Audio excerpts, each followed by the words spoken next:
Bonsoir à ceux qui nous rejoignent. On attend encore une minute et après on commence ce petit live. Livia qui essaye de se racheter une conduite avec une bouteille de Vittel ce soir. Me dis c'est Ouais, pas alors dedans. j'évite de picoler pendant les lives des autres. Ça me permet de, tu vois, de repousser un peu l'alcoolémie. C'est un compromis. Je sais pas si t'as remarqué, mais elle avait postulé pour faire plusieurs lives, plusieurs soirs d'affilée.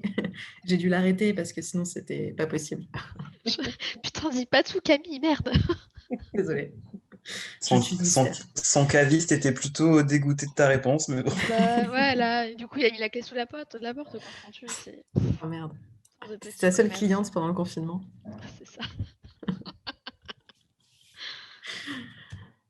Ah, bon, allez, on va commencer gentiment. De toute façon, au pire, s'il y a des gens qui arrivent au fur et à mesure, on les accepte, bien évidemment.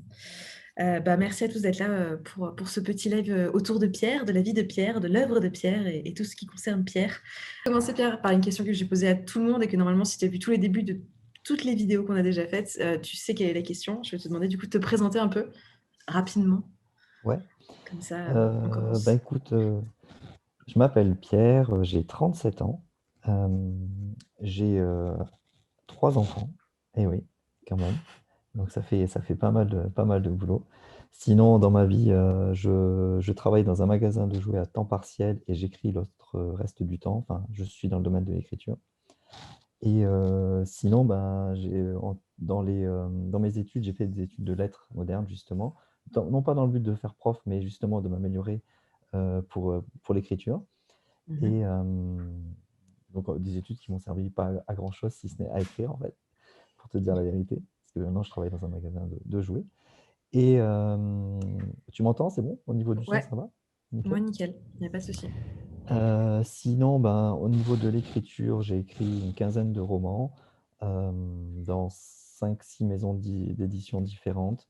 Un peu tous les genres. J'ai fait de la jeunesse, j'ai fait du thriller, j'ai fait de l'horreur. Il y a d'autres genres qui arrivent encore. La Fanny pourrait romance. en parler. Non, pas de la romance. Et c'est pas des romans. D'ailleurs, c'est un autre D'accord. genre littéraire. Ok, bah on pourra en parler à un moment du live, il n'y a pas de problème. Mais du coup, tu écris depuis quand? Parce que si tu avais déjà un peu orienté tes études dans le but d'écrire, en tout cas d'améliorer ton écriture, c'est que tu écris depuis un certain nombre d'années maintenant. Ouais, alors, en fait, je peux te le dire avec précision. Ça, c'est pas mal. Ça a commencé pour les vacances d'été, entre le CM2 et la sixième.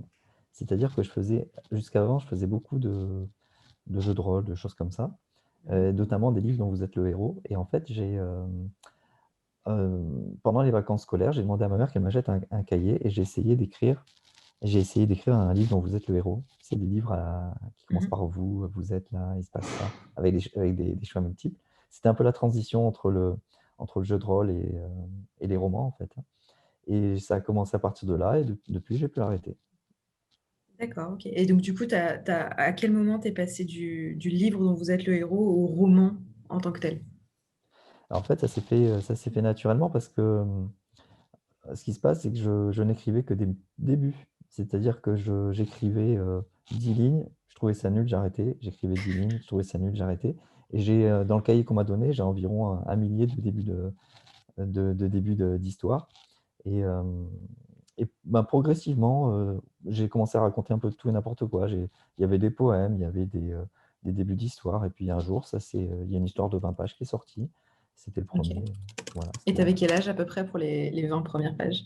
Ah bah, je peux te le dire aussi parce qu'il y avait eu un mini-article dans le journal. Et je me souviens, ça m'avait fait plaisir. J'avais 12-13 ans à l'époque, j'avais 12 ans, ouais, 12 ans et demi, 13 ans. J'avais écrit 25 pages A4 à peu près. Donc Mhm.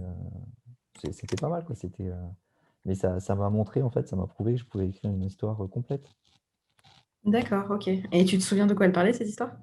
Ouais, c'était L'étrange maladie, ça s'appelait. C'était déjà plus ou moins du polar fantastique, en fait. C'était marrant parce que j'ai pas trop changé depuis de genre.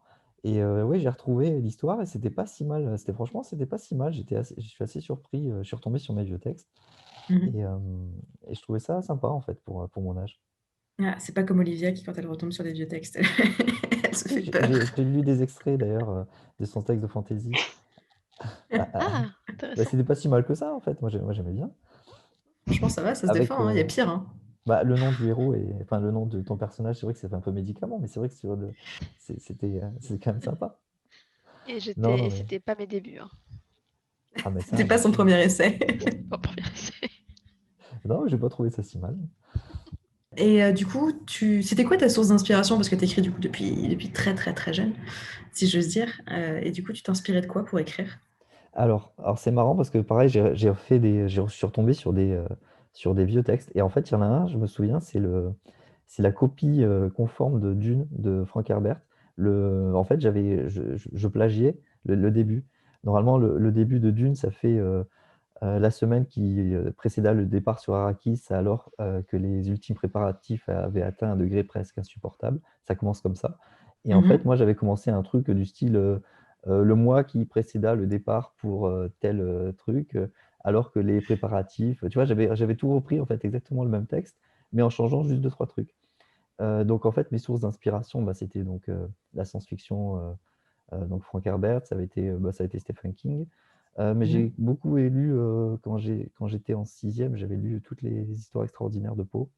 Ouais. Euh, voilà, et après, en fait, ben, sur beaucoup les auteurs du 19e, en fait, à cette époque-là, Mérimée, voilà, j'avais vraiment une culture plus 19e, déjà plus jeune. Et plus tard, d'ailleurs, j'ai fait mes études spécialisées dans ce genre-là, dans le fantastique du 19e siècle. D'accord. Et aujourd'hui, c'est les mêmes sources d'inspiration ou c'est complètement différent? Alors, c'est pas complètement différent. Il y a eu d'autres, depuis, il y a eu d'autres choses qui se sont greffées, mais je suis toujours resté quand même dans les auteurs de l'imaginaire, on va dire. Ouais, pour moi, quand même, ça reste, ceux du 19e restent quand même ma référence, en fait, parce que j'ai une conception du fantastique un peu particulière, Mhm. vraiment à l'ancienne, et j'essaie de garder ce schéma-là. Mais oui, il y a tellement de sources d'inspiration, je pourrais pas toutes te les citer, mais c'est essentiellement ouais, les auteurs 19e, Villiers de l'Isle-Adam, par exemple, Maupassant, voilà, beaucoup de Donc, trucs. tu es plus dans du fantastique, on va dire, étrange, plus que le fantastique que nous, on connaît aujourd'hui, avec de la magie et ce genre de choses. Tu es plus dans le traitement de l'étrange. Ouais, c'est ça. En fait, eh ben, c'est le bon terme, je pense, l'étrange. Parce que, enfin, pour moi, tu vois, le fantastique, c'est l'intrusion du surnaturel dans la vie de tous les jours, Mhm. mais sur lequel tu ne peux pas apporter de réponse. Alors que moi, dans mes polars, tu as une réponse.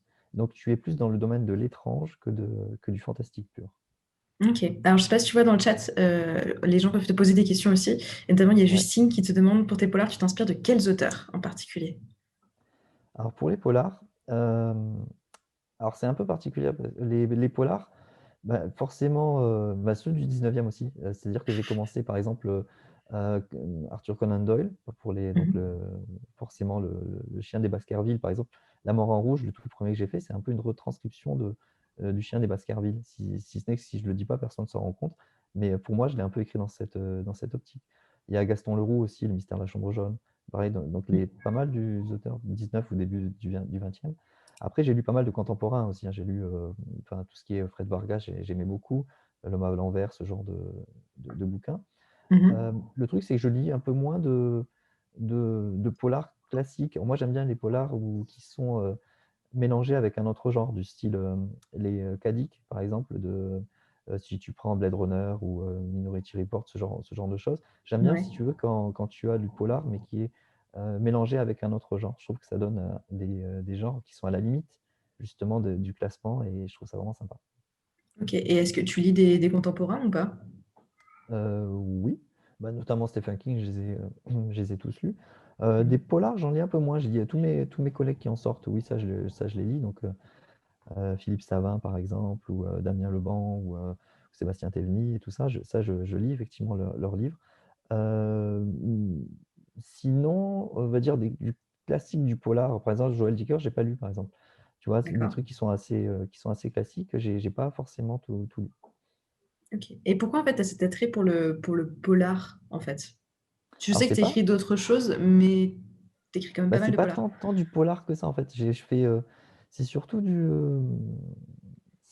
bah, je considère pas que c'est vraiment du polar, à part La Mort en rouge ou bah, à part La Mort en rouge, les autres, c'est plus du thriller, on va dire, thriller fantastique.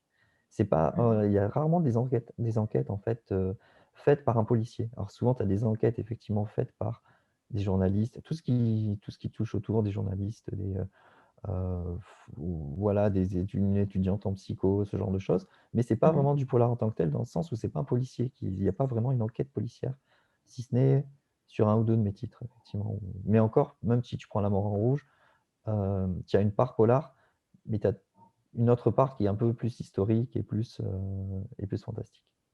D'accord. Mais alors, du coup, pourquoi cet attrait vers ce genre-là, vers plus le thriller, du coup?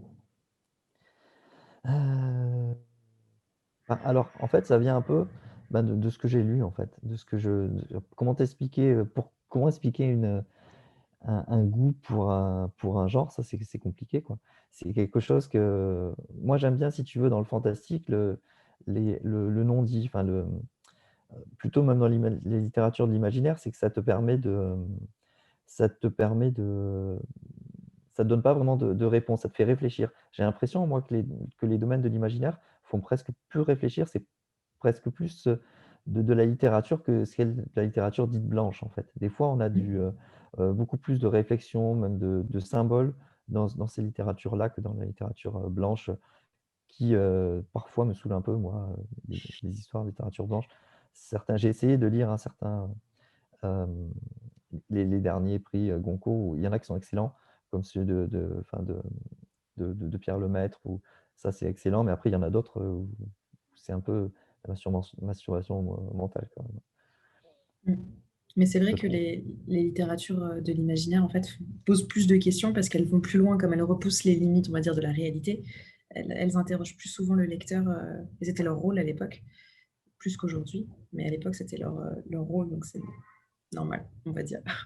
Et du coup, il y a Valérie qui te demande pour l'horreur, c'est quel style ce que tu écris? Alors, ouais, j'en ai écrit un, et là j'ai un deuxième que je suis en train d'écrire. Ah, c'est vrai, j'ai trouvé où sont les T'as questions. trouvé où sont le chat? Je l'avais pas vu encore. Le premier que j'ai écrit, on va dire d'horreur, c'était Enragé, qui était alors, on va l'associer à un livre de zombies, mais en fait, pour moi, ça n'en est pas un. D'ailleurs, je l'ai réécrit quand je l'ai réécrit pour la version e-book, j'ai enlevé tous Mhm. les termes zombies, en fait. C'est-à-dire que tu n'as aucune fois le terme zombie dedans, parce que c'était plus un prétexte à une réflexion sur notre société contemporaine, sur, D'accord. et d'ailleurs, il y a pas mal d'extraits qui sont ressortis depuis le confinement, parce qu'il y a eu pas mal de choses qui ont été vues sur l'enfermement. Donc, c'est un personnage qui est enfermé chez lui Ouais. et qui voit à travers son appartement en demi-sous-sol ce qui se passe à l'extérieur. Et donc, on a ce côté isolement. Et donc, il y a pas mal de choses qui ressortent comme ça en ce moment, où on est isolé, où on est tous enfermés. Ok, d'accord. Et donc, tu voulais pas que ce soit catégorisé en mode zombie, c'était plus une réflexion. Ouais, C'était- d'ailleurs, quand il est sorti dans la maison d'édition, il n'est pas sorti en tant qu'horreur, en fait. Il est sorti Mhm. plus en tant que livre un peu fantastique, littérature, en fait, tu vois. Et justement, il y en a un qui m'avait dit, dans une critique, j'ai trouvé une critique rigolote, j'ai trouvé qu'il avait mis, c'est du zombie développement durable, il m'avait dit. Donc, D'accord. j'avais trouvé ça sympa, rigolo. Mais ouais, c'était un peu ce que je voulais faire, donc une Et réflexion du sur le réchauffement climatique, ce genre de choses. D'accord. Et celui que tu écris en ce moment, c'est quel style du coup d'horreur? Alors, alors pour le coup, c'est de l'horreur psychologique. Là, je suis vraiment rentré dans du fantastique, où en fait tout ce qui se passe peut être adapté, peut être lu de deux manières, à deux niveaux. Soit Mhm. pour ceux qui sont rationnels, il va avoir une explication rationnelle, soit ceux qui sont plutôt penchés sur le surnaturel vont trouver une explication surnaturelle. Mais tu n'as rien qui est dit véritablement. Donc D'accord, ok. ça s'appelle La patte du diable, et c'est voilà, c'est aussi une ambiance assez lourde, de confinement aussi, mais à cause du climat, en fait. Ok, d'accord. Et du coup, tu écris aussi de la jeunesse à côté, c'est ça? Si je Ouais, me souviens bien. Ok. ouais. Et je sais pas, est-ce que c'est pas faire un peu le grand écart entre écrire des livres pour les jeunes et écrire des thrillers horreur d'un autre côté? Alors, déjà, alors pas vraiment, parce que déjà, j'ai sorti dans une collection qui s'appelle Galerie des frissons. Donc déjà, Mhm. ça donne un peu le ton, c'est-à-dire que c'est du roman jeunesse, mais qui les initie à l'horreur et au fantastique et au thriller. Donc déjà, on fait pas vraiment le grand écart, puisqu'on reste dans le même, si tu veux, Ok. dans le même schéma. Et Mhm. après, oui, j'ai écrit d'autres choses. Il y a un album jeunesse qu'on écrit aussi avec une illustratrice que j'écris avec ma fille, qui du coup, là, c'est beaucoup plus léger, c'est vraiment un album jeunesse. Mais il y a toujours une pointe de fantastique quand même. Tu as toujours une petite part de fantastique qui revient. Et donc, du coup, au début du live, tu disais que tu avais déjà été édité dans 6 maisons d'édition différentes, c'est ça? Ouais, 6? je Ok. crois. Il faut que je recompte, mais ça doit être ça. Ouais, j'étais chez, alors je compte, hein, City Il y en a Edition. trop. Après, je suis allé chez Nemos. Mhm. Ensuite, je suis allé chez Fleurs Sauvages, Aconitum, LBS, il y en a plus, La Joanie et Beta, du coup, bientôt. Donc ça fait 7 en fait. Wouhou. Ça fait 7 en fait. D'accord. Est-ce que du coup, tu peux nous parler un peu de ton parcours éditorial? Parce que dans les auteurs de la maison, tu es le premier auteur en fait dont on n'a pas publié le premier roman. D'accord? Enfin, D'accord? pas vraiment parce qu'il y a Henri qui du coup aussi était chez La Joanie et qui est venu. Mais le premier roman qu'on a publié de Henri n'était pas un roman qui était déjà paru. Toi, on va republier du coup Suicide Book sous un autre titre. Mais ça, on en parlera un peu plus tard. Donc, est-ce que tu peux juste nous parler un peu de ton parcours éditorial qui est un peu celui qui est hors norme pardon, dans la maison? Alors, j'ai commencé j'ai commencé à faire des concours en fait, j'ai jamais envoyé de manuscrit à une maison d'édition. Je suis passé par des concours et en fait, j'étais finaliste du VSD du polar et du Ça m'intéresse du polar historique en 2012. Et du coup, j'ai envoyé un mail à plusieurs maisons d'édition pour savoir si ça les intéressait. Donc, ça les intéressait. Et j'ai eu la chance pour le premier roman de pouvoir choisir entre les Nouvelles Plumes et City Édition. Et donc, je suis allé chez City Édition, chez qui j'ai publié également un deuxième livre. Les deux sont également sortis en poche. Ensuite, j'ai voulu changer de genre parce que là, on était dans du polar thriller. J'ai voulu faire de la fantasy pour un peu de rendre hommage à toutes les littératures de jeunesse, comme je parlais. C'était plus pour le coup des David Gemmell, des Lovecraft, ce genre-là. Et j'ai écrit une trilogie qui est sortie aux éditions Nemos, on m'a dit que peut-être ça pourrait sortir en intégrale dans 2 ans, dans quelque chose comme ça. Donc ça Top. pourrait être sympa. Mhm. Ensuite, j'ai écrit plus dans le fantastique. Je suis passé chez Fleurs Sauvages, chez qui j'ai sorti donc Enragé et La Brûlure des Anges. Je suis ensuite passé chez Aconitum, c'est une collection jeunesse dans laquelle j'ai écrit La Faille, Maléfique Ritournelle, donc toujours dans le genre dont je te parlais tout à l'heure, pour initier les enfants. J'ai fait également de la direction éditoriale dans cette maison d'édition. Par exemple, là, il y a un texte qui va sortir de Tatiana Forler qui s'appelle Urbex Santé, et je l'ai aidé, en fait, je l'ai dirigé. Et sinon, après, on a écrit un livre à 4 mains avec Frédéric Kernotte chez La Joanie, aux éditions La Joanie, et qui pourrait peut-être aussi sortir en poche l'année prochaine chez La Joanie. Et D'accord. sinon, qu'est-ce que j'ai fait d'autre? Je crois que c'est à peu près tout. Après, j'ai d'autres projets en cours, mais je crois que c'est à peu près tout. J'en ai pas oublié, je sais plus. Il y a Peut-être j'en ai Anthony qui oublié. parle de Comme des mouches, Oui, mais c'est voilà, celui à comme des mouches, 80. c'est celui à Ouais. 80 comme des mouches. Ouais, voilà. Et du coup, qu'est-ce qui explique que tu es autant maison d'édition? Est-ce que c'est parce que chaque maison publie un seul genre en particulier et donc du coup tu changeais de maison parce que tu changeais de genre dans tes écrits? Ou est-ce que tout simplement tu voulais en essayer plusieurs et tu n'es pas fidèle, entre guillemets, si j'ose Alors, dire? c'est la première proposition en fait, c'est-à-dire que la plupart du temps, les maisons, même les maisons comme City Edition qui sont généralistes, vont publier quand même, vont pas publier de tout et n'importe quoi. C'est-à-dire qu'ils vont publier du polar, du développement personnel, ils vont publier pas mal de choses. Mais moi, par exemple, qui voulais faire de la fantasy, ça, il m'avait dit, bah, ça, on fait pas de la fantasy. Donc, si tu veux être publié, il faudra publier autre part. D'accord. Euh, Pareil, après, chez Nemos, j'aime beaucoup les éditions de Nemos, mais ils publient que la littérature de l'imaginaire. Donc, quand je suis repassé sur des trucs un peu plus polar, thriller, ben, je pouvais plus passer chez eux, c'était normal. Mhm. Mais ce qu'il y a, c'est que les 2 premiers que j'ai sortis, c'était des polars assez classiques, entre guillemets. Après, je suis passé sur du polar fantastique ou sur du thriller fantastique. Ça ne correspondait pas forcément non plus à la ligne éditoriale de City Edition. Ça correspondait plus à Fleurs Sauvages. Voilà, donc en fait, chaque maison a sa ligne éditoriale et c'est vrai que tu ne peux pas du coup tout publier dans une maison d'édition, à part si tu publies toujours le même genre et que ça marche bien dans la maison. D'accord, ok. Et merci Anthony, quand une maison d'édition édite 67 assassins, elle peut tout éditer, je confirme. Tout est possible. Je reviens. Alors, il y a Valérie du coup qui pose la question de pourquoi est-ce que tu as choisi Beta, mais nous c'était un peu particulier. Est-ce que tu veux expliquer pourquoi est-ce que du coup tu publies un livre chez nous l'année prochaine, 2021? Alors, pourquoi c'était particulier? Qu'est-ce qui s'est passé de particulier? Non, c'est pas particulier, c'est qu'en fait tu l'as déjà Ah auto-édité oui, en je l'ai fait ce déjà livre, auto-édité. donc c'est pour ça, c'est ça cette petite particularité. Mais à part ça, Oui.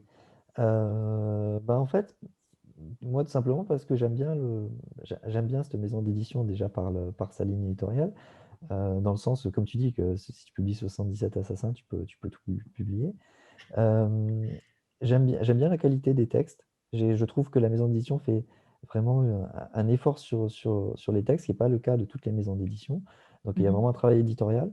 Et moi, quand je vais dans une maison d'édition, j'aime bien avoir une plus-value sur mon texte. J'aime bien que mon texte euh, qu'on ne fasse pas que le reprendre, enfin que le corriger au niveau orthographique et ensuite le mettre en ligne.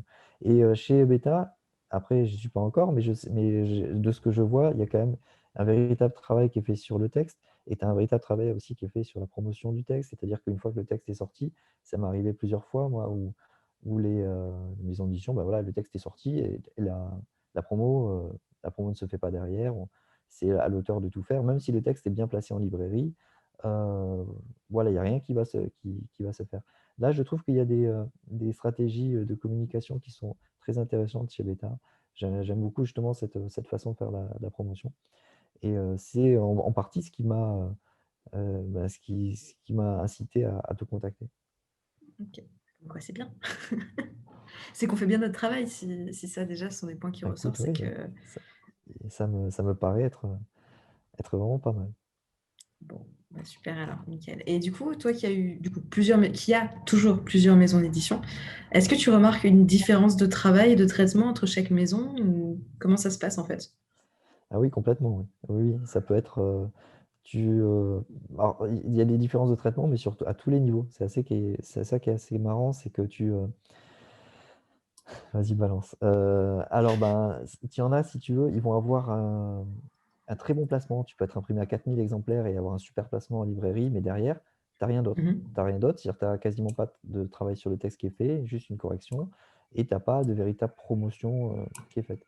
Après, il y en a qui, D'accord. au contraire, vont faire un travail éditorial qui est génial, mais sans forcément, voilà, pareil sur la promo, vont pas avoir tu vois, par exemple, dans la première que j'avais un attaché de presse qui me faisait, qui essayait de me trouver des trucs, mais à côté de ça, si tu veux, j'avais aucun salon qui était fait, qui était proposé, alors que chez Mnemo, c'était plutôt l'inverse, c'était plus axé sur les salons, sur leurs connaissances, sur les concours, par exemple, sur les prix littéraires, ce genre de choses.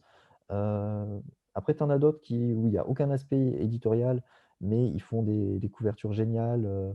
Euh, c'est- ou alors qu'ils ont vraiment un tourneur, c'est-à-dire ils ont carrément un mec dédié sur les dédicaces qui t'amène, qui te trouve toutes les dédicaces. Donc il y a vraiment des différences assez hallucinantes entre chaque maison d'édition. C'est jamais la même chose. En fait, quand tu arrives dans la maison, tu sais jamais comment ça va se passer. C'est pour ça que tu disais, je crois, dans une de tes vidéos, de bien discuter avec les auteurs de la maison pour savoir comment ça se passait. Et je pense que Mhm. c'est une bonne chose. Parce que moi, à chaque fois, je me suis retrouvé dans les maisons sans savoir ce qui allait me tomber dessus, en fait. Tu Donc, vas comme ça, toi. bah oui, ouais, parce qu'après, je connaissais pas bien, en fait, hein, quand on te propose un contrat d'édition, au début, tu vas dire oui et tu vas pas vraiment tergiverser. Enfin, bon, moi c'est comme ça, j'étais tellement content d'avoir un contrat que j'ai pas cherché. Et donc, du coup, le livre que tu vas éditer, enfin qu'on va éditer ensemble, qui s'appelle Suicide Book, est-ce que tu peux nous parler un peu de sa vie? Parce qu'il a déjà vécu avant de venir chez nous. Ouais, alors en fait, celui-ci, j'avais choisi de le sortir uniquement en numérique, même s'il y a un tirage limité sur Amazon, sur le diable Amazon, Mhm. en format papier. Euh, Donc, en fait, j'avais choisi de le sortir en numérique vis-à-vis de l'histoire qu'il y avait dessus.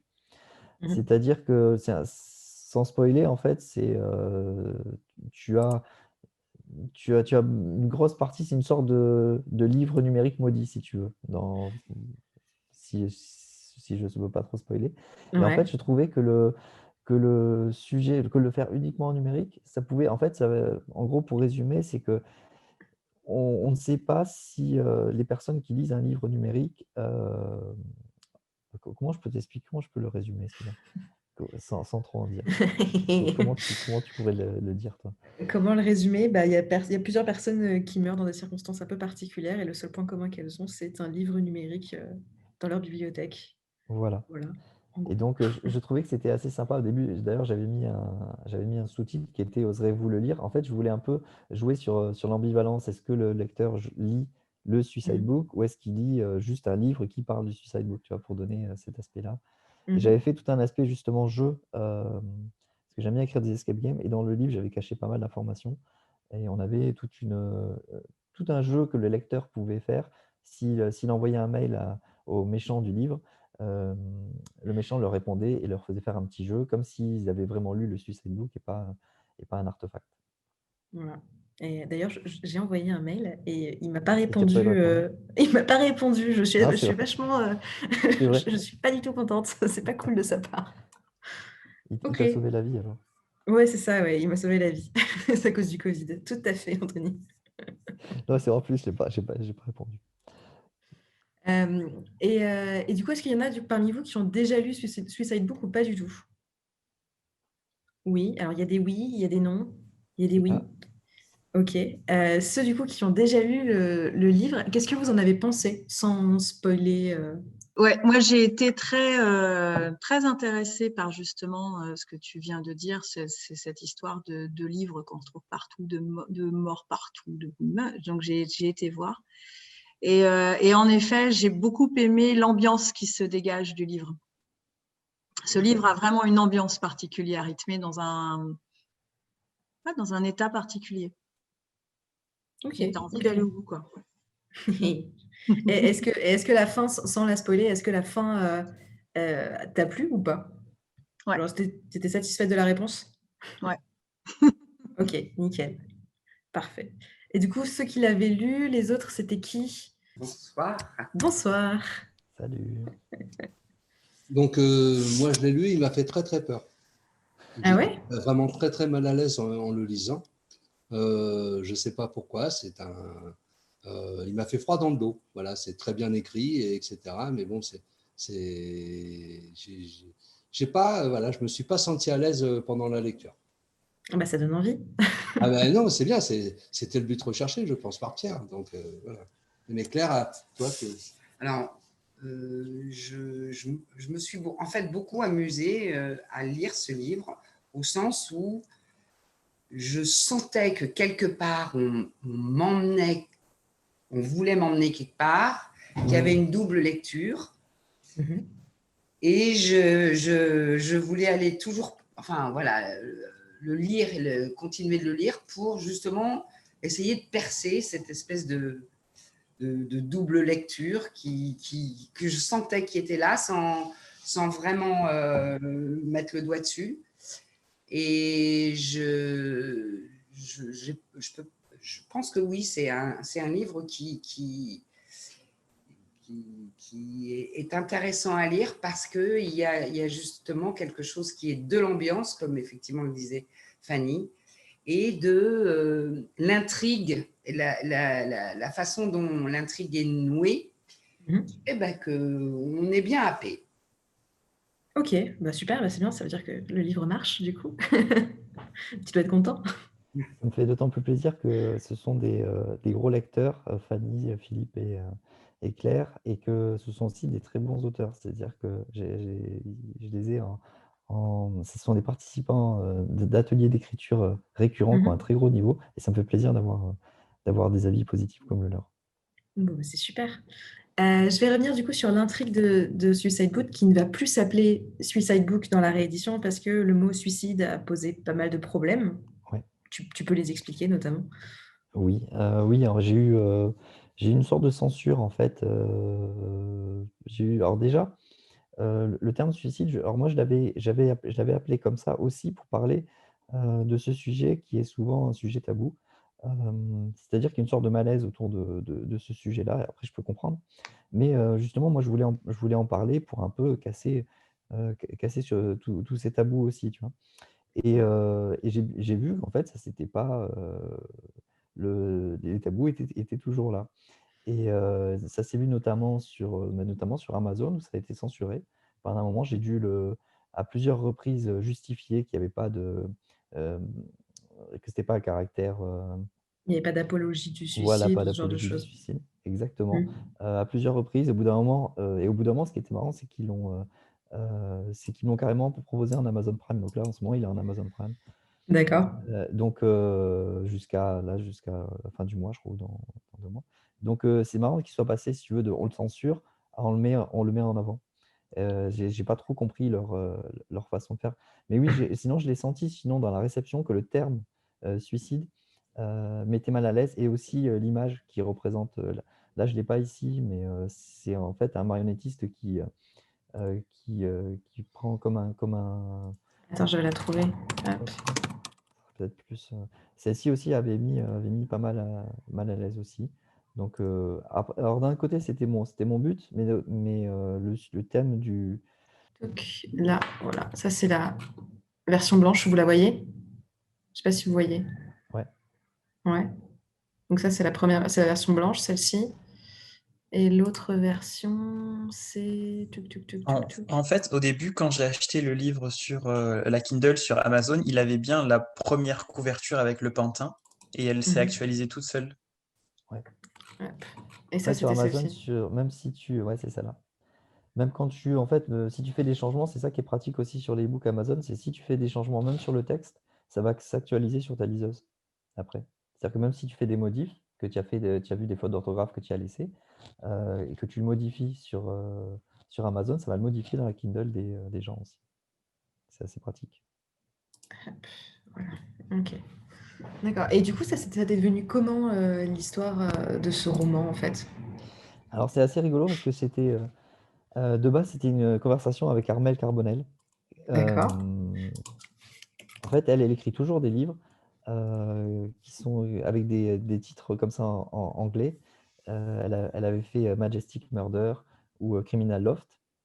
Et je lui dis, Mhm. ouais, attends, c'est facile, moi aussi je peux le faire, hein. Je vais faire un livre, ça s'appelle Suicide Book, et voilà. Et en fait, en le disant, je me suis dit, ah, mais en fait, c'est pas mal, ça sonne bien. Et voilà, en fait, c'est parti d'un petit délire comme ça qu'on a eu ensemble. D'accord. Donc en fait, t'es parti, t'avais déjà le titre avant d'avoir l'histoire ou d'avoir les personnages ou. Ouais, bah, c'est le premier où ça me fait ça, où là ça s'était fait vraiment sur un délire à la base. Et après j'ai creusé l'histoire et en fait je pense que c'est un des livres qui m'a demandé le plus de travail, alors que je pensais pas du tout, je pensais que ça allait être un roman assez vite fait. Et en fait je me suis tapé toute l'histoire du suicide du Moyen-Âge à nos jours, plus enfin tout ce qui était sur des méthodes comment on appelle sur l'informatique, sur le piratage informatique, ce genre de choses. Il y a eu vraiment beaucoup de travail dessus et j'étais tout le temps fourré à la fac pour faire des recherches sociologiques, ce genre de choses. Alors que je ne pensais T'as, pas du tout. t'as fait aussi pas mal de recherches sur l'écriture et les codes en fait d'écriture qu'on pouvait pour faire passer des messages au subconscient et ce genre de choses. D'ailleurs, tu mets Ouais, toute une source à la fin du ouais. roman. Ouais, Ok. sur les messages subliminaux, ce genre de choses. Déjà, c'est passionnant. Et j'ai trouvé des choses super marrantes. Le coup, par exemple, du chéquier, par exemple, j'ai trouvé ça super. C'est-à-dire que si vous prenez un chèque, un chéquier, si en fait vous lisez, en fait, c'est l'endroit où la ligne sur laquelle vous écrivez votre montant, c'est pas une ligne en fait. Si vous prenez une loupe ou si vous prenez par exemple, le grossissez à l'ordinateur, vous vous rendez compte qu'il y a un message écrit dessus, qui est en fait suffisamment petit pour pas qu'on le voit, enfin, on imagine que c'est une ligne, mais en fait, c'est un message et votre cerveau l'enregistre. On voit en fait, votre œil, lui, voit ce qui a marqué, mais enfin, votre cerveau voit ce qui a marqué, mais pas votre œil. C'est assez fou. Ouais. Alors, faut bien zoomer, je vous le dis, hein. Parce que là, même Oui, à non, mais l'œil ça, nu. ça se voit pas comme ça. Mais Mais c'est il vrai faut qu'on voit que c'est pas une ligne en fait. En effet, c'est pas une quand on ligne. Et si, regarde, et c'est pas si une tu ligne. le Attends. scannes à l'ordi, que tu fais un Est-ce que j'ai une grossissement ou loupe? que tu prends des loupes, tu verras qu'il y a un message. Il y a marqué l'Europe ne s'est pas fait en un jour, il faut le temps. Il y a vraiment tout un truc marqué, quoi. C'est un texte.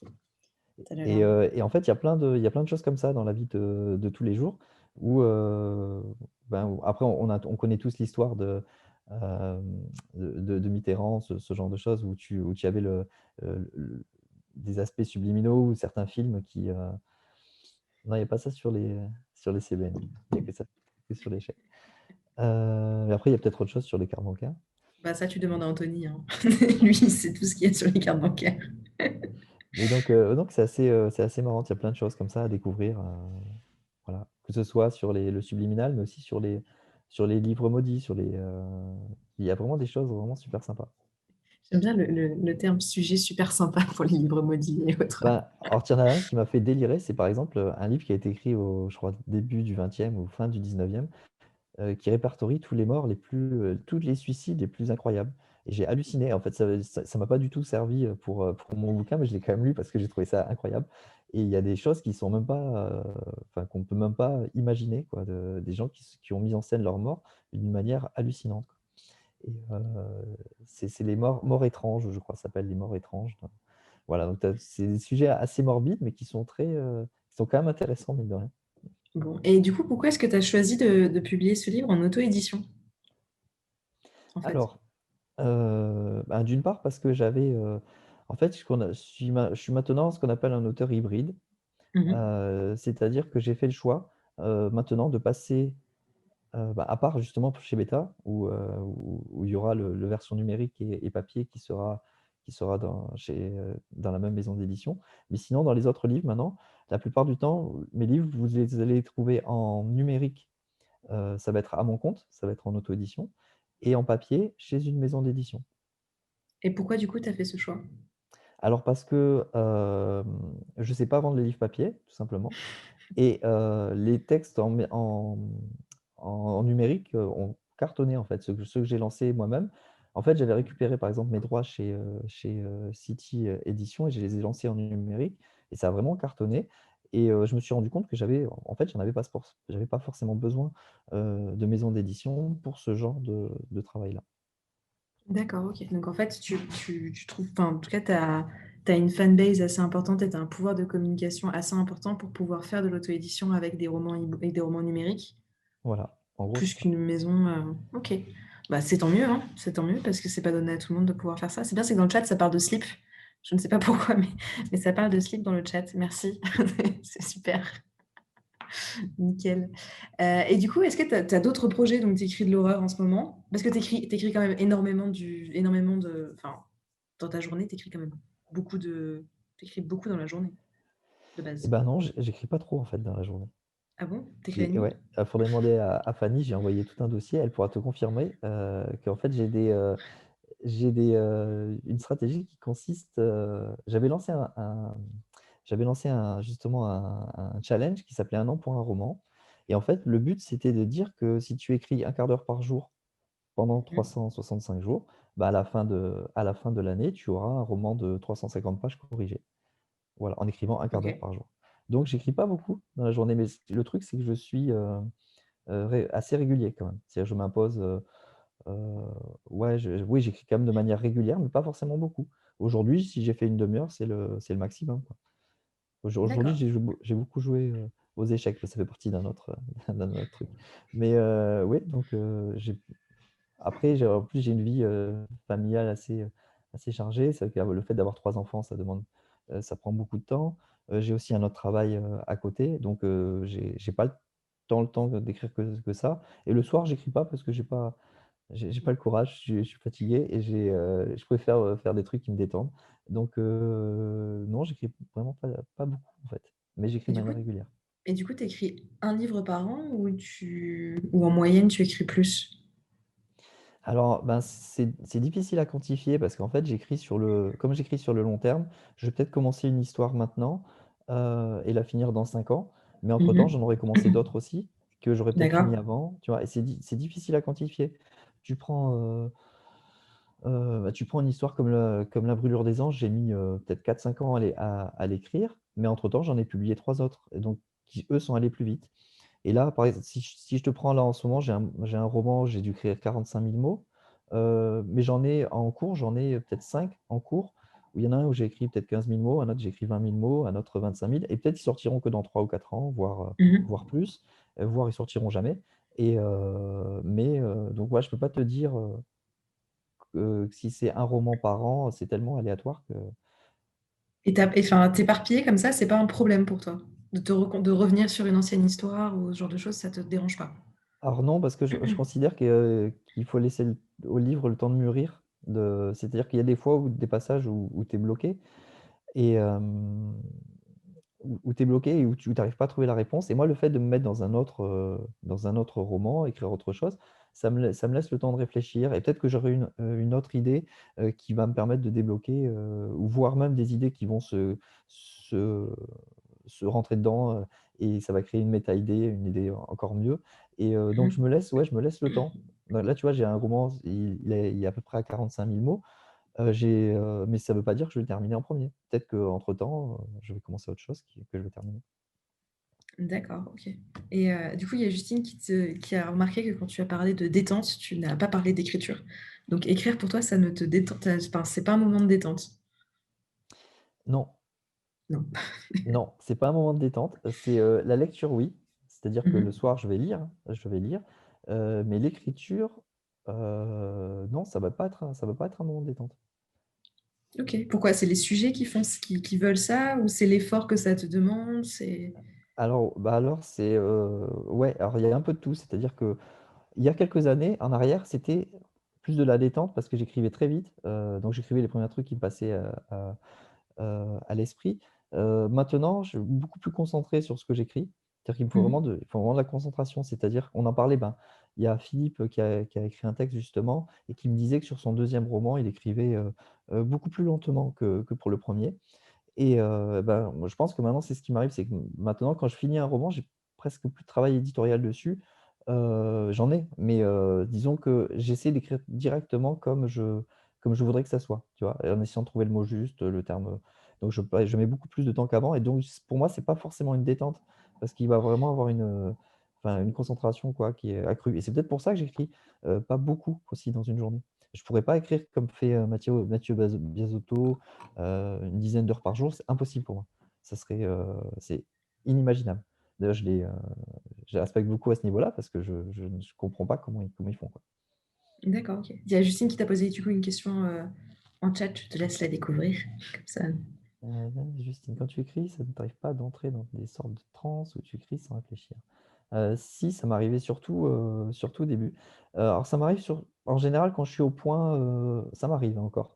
Mais ça m'arrive surtout quand je suis dans des points clés, en fait, dans des phases charnières où il y a où tu es au fait de l'intrigue, où il se passe vraiment quelque chose, où tu rentres vraiment dans le roman à fond. Oui, donc ça peut m'arriver. Effectivement, je sais que, par exemple, le Noir Ego, la fin, effectivement, là, je l'avais écrit en un jour.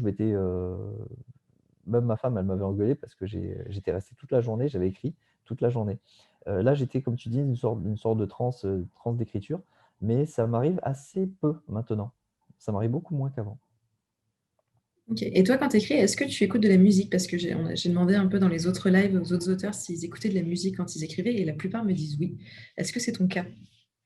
Non, Que dalle. non, J'écoute pas de non, non, musique. j'écoute pas de musique. Au contraire, ça a tendance à me déconcentrer, moi, la musique. Alors, c'est pareil, c'est depuis quelques temps, parce qu'il y a fut un temps où tu pouvais mettre n'importe où, j'écrivais n'importe où. À un salon, j'écrivais.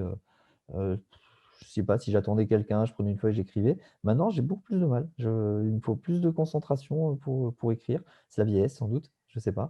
Mais Après, je pense que c'est aussi lié au fait que tu veux vraiment bien travailler tes textes et rendre quelque chose qui te plaise dès le début. Et du coup, tu as besoin de plus d'attention et donc de concentration et que, on va dire, peut-être. ce qui t'entoure peut-être te dérange plus. C'est bien, c'est que vous avez tous des chats en fait dans ce live. Entre Olivia, Anthony, Justine, je vois les chats en diagonale, moi personnellement. C'est bien. Tiens, tu as des animaux de compagnie au fait? Parce que tu as des enfants, ça on sait. Ouais, j'ai 2 chats, 6 poules. Et Ah oui. voilà, j'ai 2 chats et 6 poules. Voilà, Ah bah, c'est bien pour les œufs à la coque le matin. Putain, très bien, c'est mon rêve. tout à fait. Ça, c'est nickel, ça, putain. Si tu peux me les envoyer par la poste, Je te donne mon adresse, tu me les Très bien. envoies comme ça. Je me fais des brunchs le week-end, c'est avec plaisir. Donc, toi, oui, on va passer du coup parce qu'après, j'ai pas d'autres questions sur ton parcours éditorial, sur ta manière d'écrire. Maintenant, j'ai plus m'intéresser à ta vie perso, mais sans rentrer dans des détails. Est-ce que tu lis, en fait, tu lis quoi quand tu lis, quand tu fais donc des moments de détente? Tu lis quel genre de roman? Est-ce que tu lis que des romans qui sont dans le même genre que ce que tu écris? Ou est-ce que tu es capable de lire tout et n'importe quoi, comme Aurélie, et Miss Chocolatine qui lit tout et Alors, n'importe quoi? en fait, il y a plusieurs phases. Il y a soit effectivement je fais la lecture détente où là je lis n'importe quoi. Et tu peux me donner n'importe quel livre, ça va être vraiment pour me sortir, voilà, pour me sortir un peu l'esprit, pour vraiment me détendre avant de me coucher, ce genre de choses. Ou alors je suis dans une phase de recherche, euh, une phase de recherche, et dans ce cas-là, je vais effectivement, et là il y a encore deux types de lecture. Soit c'est de la recherche dans des ouvrages techniques, vraiment très techniques. C'est pour ça que je vais souvent à la fac de lettres, à la BU, où j'emprunte des thèses, des choses comme ça. Soit je lis des livres, mais dans le même genre, exactement dans le même genre que je veux faire, pour voir comment les autres, pour voir les procédés stylistiques qu'ils ont employés, les autres auteurs. Ça me permet un peu de voir comment ils ont abordé les thèmes, et de voir si je fais pas du plagiat aussi, mais aussi des fois de quoi je peux me servir, des certaines tournures de phrases dont je peux me servir, le vocabulaire employé. Je trouve que c'est vachement plus enrichissant d'avoir du vocabulaire quand il est employé à bon escient, enfin, dans le contexte en fait. Tant qu'à faire, oui, c'est mieux. Ouais, ce que je veux dire, c'est par exemple si, admettons, tu lis, par exemple dans Blizzard, ça se passe effectivement dans la neige, dans le froid, tu as tout un terme de congère, de choses comme ça. Mais tu as beau lire des livres techniques, tu ne sais pas forcément quand les employer. Tu vas peut-être utiliser un terme qui n'est pas employé au bon moment. Et quand tu lis des livres de fiction, j'ai lu pas mal de bouquins qui se passaient justement dans le froid, dans la glace, de terreur, comment il s'appelle? Voilà, par exemple, effectivement, Terreur, mais j'en ai lu plein, où en fait, où ça se passe dans la glace, et là, ça me permet de voir quand les termes sont utilisés pour pas que je commette d'erreur, en fait. Et moi, c'est comme ça que je fais. Je trouve que pour moi, c'est plus enrichissant parce qu'à la fois, je m'amuse à lire et ça me permet de ne pas faire d'erreur. Ok. Et tu fais toujours beaucoup de recherches pour quand tu écris un roman ou pas pour tous tes romans? Ben oui, en fait, je fais tout le temps des recherches. À chaque fois, je me dis, bon, celui-là, il va aller vite. C'est une histoire, voilà, c'est une histoire de SF ou de fantasy, tu vois, bizarre. À la base, c'est une histoire de fantasy. Dans la fantasy, tout est permis. Tu écris ce que tu veux. Et ben non, ça m'a encore pris, euh, comme je te parlais, ben là, des recherches sur le climat, sur ce genre de choses. Mais même, il se retrouve dans une forêt, on va dire, magique. Et même dans ça, j'ai recherché pour savoir quel type d'arbre existait, comment ça poussait, ce genre. Voilà, donc il y a plein de trucs où je me prends la tête des fois sur des broutilles, mais je ne peux pas m'empêcher d'essayer de ne pas faire d'erreur, en fait. D'accord, ok, tu es un perfectionniste du vocabulaire et de la Ouais, recherche. en fait, je pense, oui. Je pensais pas au début, mais ouais. Tuc, tuc, tuc, Ouais, tuc, moi j'en tuc. ai une que Camille a oublié de te poser quand même, alors qu'on l'a fait à beaucoup de live. Quel est ton Disney préféré? Alors, mon Disney préféré, c'est Vaiana. Ah ouais? Ah, Ouais, c'est Vaiana. Et c'est pas parce que mes enfants l'ont regardé, je sais pas combien de fois. Euh, C'est parce qu'Anthony chante la chanson tout le temps. Mais elle est vachement bien, moi j'aime bien aussi. Non, mais c'est vrai que le fait, en plus de travailler dans un magasin de jouets, je te dis que je les connais en boucle, quasiment toutes les chansons. Mais en fait, je les aime tous, les Disney. Je les trouve vraiment, ça fait partie de ma culture, mine de rien. Et en fait, maintenant, ce qui est fou, c'est que je regarde quand même plus de Disney que de films style Netflix, de trucs comme ça, quand même. Avec les enfants, c'est quand même un truc de fou. Mais Mais c'est normal, ouais, c'est la j'adore. base d'une éducation, le Disney. Ouais. Ça cadre. Et Ah du non, coup, c'est pourquoi clair. Vaiana? Ah bah, j'aime bien l'héroïne, déjà, je trouve qu'elle est, Mm. c'est une femme, enfin, c'est une femme forte qui sait ce qu'il veut et tout ça. Et je trouve les chansons sont super, et l'histoire aussi, elle est vachement bien. Avec ce côté justement un peu fantastique, avec euh, ouais, ce côté un peu fantastique, La religieux, mythologie, ouais. mythologie et tout, ouais. Ouais. Alors que j'ai moins aimé Hercule, tu vois. Donc, c'est comme quoi. Ah. Moi, Hercule, j'aime bien, mais j'aime bien que pour Hadès. Tu vois, Ah bah c'est voilà. mon Bah, préféré. c'est peut-être pour ça, moi j'aime bien. Voilà. J'aime bien Vaiana aussi. Vaiana, en fait, ce qui m'embête un peu dans ce Disney, c'est qu'il n'y a pas de méchant, en fait. il n'y a pas de figure charismatique du méchant, il y a pas un Hadès, il n'y a pas un Scar. Voilà, dans les nouveaux Disney, Tu il y a plus de as, méchants en fait. tu en as un, mais en fait, c'est la gentille, quoi. Oui, c'est la double Ouais, personnalité de la gentille. en Ouais, fait, elle est schizo, quoi. Bon, alors, ouais, pour c'est ceux qui ça. n'avaient pas vu Vaiana, voilà, on vous a bien spoilé salement. Maintenant, vous pouvez repartir chez vous, c'est bon, vous avez fait votre soirée, les gars. C'est fini. Voilà, ok. Est-ce qu'il y a d'autres questions Désolé, Justine. pour, euh, pour, euh, pour Disney ou pas Disney d'ailleurs? Ah oui, d'autres projets à 80 de prévus et si oui, dans quel genre? Alors, bah, il y a l'album jeunesse déjà. Alors, l'album jeunesse, c'est même à 6 mains, on va dire, puisque en fait, c'est ma fille qui m'a donné l'idée, Mhm. qui a écrit l'intrigue, enfin, qui m'a raconté l'intrigue. Ensuite, moi, je l'ai transposé en modifiant deux, trois trucs. Donc, si tu veux, c'est son idée, c'est une idée originale, Mathilde. Ensuite, je l'ai écrit et ensuite, c'est Pauline Bienfait qui est une dessinatrice qui fait donc les dessins. Donc là, pour le coup, on est sur du 6 mains, quoi, en gros. Sinon, oui, j'ai d'autres choses. J'ai un autre texte avec Betty Rivière que connaît Anthony, notamment toi aussi. Un texte jeunesse, ça fait un moment qu'on en parle, il faudrait qu'on s'y mette. Sinon, non, en 80, pas spécialement. J'en ai. Ah, bah si, je dis des conneries. On a écrit un texte de science-fiction avec Tatiana aussi. Donc là, en fait, tu vois, par exemple, j'ai un texte de SF, 70 000 mots, qui est prêt, en fait, qui est déjà validé, mais on a mis à peu près 8-9 ans pour l'écrire. Et en fait, on, on continue là, tu vois, on l'a fini à peu près, je dirais, il y a 4-5 mois, et en fait, on n'a plus retouché depuis. Alors qu'il est terminé, il faut juste changer des choses, fignoler, réécrire certains passages si tu veux, mais on prend le temps. Donc oui, effectivement, il y a ce passage, il y a ce texte, enfin, c'est une dystopie. Et du coup, votre idée après, c'est de la proposer à une maison, c'est de la faire en auto-édition, c'est de faire quoi après avec ce texte-là? Alors, je pense pas en auto-édition parce que écrire en 80 et publier en auto-édition, c'est compliqué parce qu'il faut, au niveau des droits, c'est pas forcément évident comment tu te partages parce qu'il faut que tu aies chacun un statut de micro-entreprise ou quelque chose comme ça. C'est pas forcément évident. Donc je pense qu'on passer plutôt par une maison d'édition, mais peut-être qu'au final on va rien en faire. Je sais pas du tout. Je pourrais pas te dire. Vous pourriez ne rien en faire, enfin, je sais pas, c'est quand même un projet qui vous a pris Tout à fait. 9 ans et ne rien Ouais. en faire, je sais pas, c'est bizarre. Ouais, bah en fait maintenant, alors je le faisais pas avant, mais maintenant j'ai pris du plaisir d'écrire, pas forcément pour une publication. Ok, Tu vois? c'est un plaisir. Maintenant j'écris, c'est plus le but ultime. Avant, c'était mon but tout le temps d'avoir une publication. Maintenant, j'ai trouvé le plaisir d'écrire, pas forcément pour être publié. Et là, c'était un projet qui nous plaisait, qu'on a écrit comme ça. Et Tatiana est un peu dans le même genre, c'est-à-dire qu'elle a, je sais pas combien de textes. Il y en a certains, c'est moi qui les ai envoyés de sa part, enfin, si tu veux, à une maison d'édition. Sinon, elle les aurait pas touchés. Sinon, elle les aurait pas bougés. Donc, elle écrit aussi pour elle. Et donc, ouais, on a vraiment écrit ça pour nous faire plaisir plus qu'autre chose, je pense. Ok. Et est-ce que c'est dur d'écrire à 4 mains? Euh, Alors, c'est pas dur en soi, c'est juste que c'est jamais la même chose. En fait, c'est jamais le même. Je l'ai fait à plusieurs reprises. Je l'ai fait donc avec Betty, on a déjà écrit un texte à 4 mains, un petit texte jeunesse.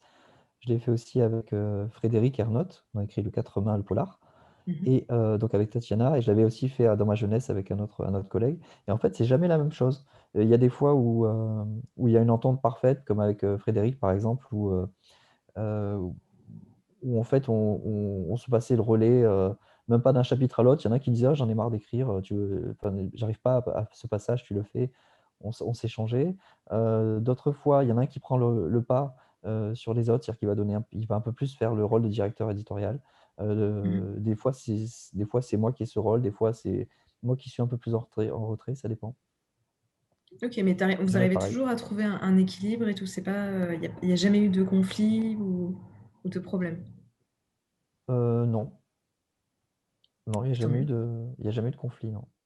Au Ok. contraire, bah, en Non. fait, le truc, c'est que là, pour le coup, c'est un peu différent parce que tu écris pas pour toi, en fait, tu écris plus pour l'autre. C'est-à-dire que quand tu envoies un passage à à l'autre, tu as peur de le décevoir. Donc, tu vas essayer de te transcender un peu pour écrire. Et je pense que ça bonifie et c'est enrichissant quoi, d'écrire à quatre mains. C'est un peu comme si tu Ok. travaillais direct avec ton directeur éditorial. C'est en live, quoi, direct. Tu n'as pas envie de le décevoir. Tu vas écouter ce qu'il va dire avec attention et lui va faire la même chose. Donc, c'est vraiment très enrichissant. Est-ce que ça te dirait d'ailleurs de publier en anglais tes livres? Est-ce que tu penses que ça pourrait plaire à un public anglophone ou pas? C'est une bonne question. Moi, j'aimerais bien, oui. Mais après, est-ce que ça pourrait plaire? Je n'aurais pas à même de te répondre. J'en ai aucune idée. Je connais pas. Alors, je pense qu'il serait peut-être un peu plus réceptif, effectivement, que le public français, dans le sens où il y a quand même beaucoup de textes qui marchent bien aux États-Unis sur du thriller fantastique. Bon, on a effectivement King, mais c'est pas le même. Hein. Si tu prends X, par exemple, HEX, qui a cartonné, où tu as des trucs de Nick Cutter, tout ça, qui sont vraiment pour le coup, soit de l'horreur, soit du thriller fantastique, et ça marche très bien. Donc, je pense effectivement que tu as peut-être plus un créneau. En France, tu en as assez peu, en fait, de thriller fantastique, que je pourrais pratiquement pas t'en citer. Des auteurs qui en publient, à part dans les maisons indépendantes, j'en vois assez peu. Et donc, ouais, je pense qu'il y aura peut-être plus un public anglophone, peut-être. C'est vrai que les Anglais, ils ont plus d'attrait pour tout ce qui est les récits de l'imaginaire et le polar thriller, ils aiment beaucoup ça. Est-ce que tu penses, comme Justine, que c'est une sorte de consécration slash réussite d'être traduit ou pas? Alors, il y a des années en avant, je t'aurais dit oui. Mhm. Mais ma vision sur l'édition a pas mal changé. Ça a pas mal changé. J'ai vu un peu comment ça se passe dans les grosses maisons d'édition. Et alors c'est peut-être, ça paraît peut-être être une consécration, mais ça joue. Je suis pas sûr que ça le soit vraiment en fait. Si tu veux, il y a beaucoup de réseaux, ce genre de choses. Et avant, par exemple, le fait de sortir en poche, je pensais que c'était uniquement les gros tirages, les choses comme ça. Mais je connais des personnes qui n'ont pas forcément bien vendu, qui sont quand même sorties en poche dans des grosses maisons. Euh, Pourquoi? Parce qu'ils avaient peut-être un réseau, quelque chose. Donc, ouais, ma vision a un peu changé. Pour moi, ça serait bien, si tu veux, j'en serais content, mais Mhm. connaissant comment ça se passe à l'intérieur des, euh, des réseaux et tout ça, je me dirais, est-ce que je suis publié, est-ce que je suis traduit parce que mon texte est bon ou parce que j'ai les bons contacts? D'accord. Tu Elle vois? voulait parler de fierté plus que de réussite. Est-ce que Ben, tu en serais quand même fier? Ou pas du tout? Alors, je j'en t'en serais fous. fier, mais comme je dis, je me demanderai toujours si c'est parce que mon texte est bien Mhm. ou si c'est parce que j'ai eu les bons contacts. D'accord. Bon, bah, si Ligne Noire, parce que le nouveau titre de Suicide Book, ce sera Ligne Noire, est traduit en anglais, ce ne sera pas pour des contacts. Je te le dis tout de suite, parce que je n'en ai pas. Donc, ce ne sera D'accord. que parce que le texte, il est bien. Voilà. D'accord. Ça, Mais je oui, peux bien te sûr, le garantir. j'en serais content, ça c'est sûr. Ça c'est certain. Que la première fois que j'ai eu le texte qui est sorti en poche, pour moi, ça c'était Mhm. plus, tu vois, une sortie en poche, c'était plus une consécration pour moi qu'une traduction étrangement, tu vois. Alors que Ok. pourtant, c'est plus, on va dire, prestigieux d'être traduit, mais moi, c'était mon rêve, en fait, déjà. Donc, en fait, moi, un de mes rêves, c'était soit d'être publié chez Brajlon, soit d'être publié chez Mnemos, et j'ai été publié chez Mnemos. Donc, à partir de là, en fait, il pouvait m'arriver n'importe quoi. C'était pas grave, en fait. J'avais déjà atteint ce que je voulais dans ce milieu. Voilà, dans ce milieu-là. Et du coup, là, maintenant, ton rêve, c'est quoi dans l'édition? Euh, En fait, c'est de publier des textes qui vraiment sortent de moi, c'est-à-dire en fait, publier des choses qui me font plaisir, sans forcément passer par des grosses structures ou c'est plus ça. Mon but, c'est pas que ça se vende à des milliers d'exemplaires maintenant. Maintenant, c'est si quelques personnes ont bien aimé le livre et m'en font part, j'en suis content. Mais tant que c'est un bouquin que j'ai pris plaisir à écrire et voilà. Ça va plus être d'en vendre des milliers et des milliers. Je vais essayer de faire la promotion bien comme il faut, mais mon but, ça va pas être d'en vendre. Voilà. Eh ben, super. Alors, bah, merci beaucoup, Pierre, d'avoir passé cette petite heure avec nous. Merci à vous Merci à tous toi. d'avoir Ouais, merci. participé à ce C'était live. très instructif, Bah, de rien, intéressant. merci. Là, c'est Oui, lui qui merci répond à toutes les questions. d'être passé dire coucou. Mhm. D'avoir Merci à suivi tous. avec attention ceci. J'espère que j'ai pas dit trop de bêtises. Bah, tu le verras dans le replay. Hein. Je verrai dans le replay. Tu pourras te Ça revoir va. dans le replay et voir si tu as dit des bêtises ou pas.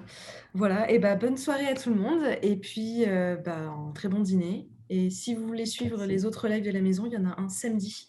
Merci Bonne beaucoup. soirée. Au Bonne soirée. revoir.